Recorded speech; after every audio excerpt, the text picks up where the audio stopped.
Ni hampa tengok ni Ni apa yang Pudin cakap ni.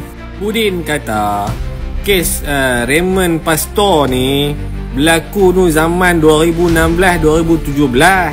Legasi kerajaan dahulu. Walanon ni punya bengap, punya bodoh level gila babi apa pun aku tak tahulah. Hampa nak tahu walanon kata apa? Dia kata hak kerajaan terdahulu tu, kerajaan 33 bulan. La ilaha illallah. Awak bodoh sangat walanon ni wey.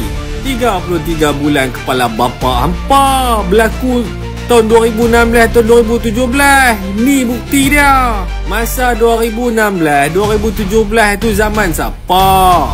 Zaman BN UMNO.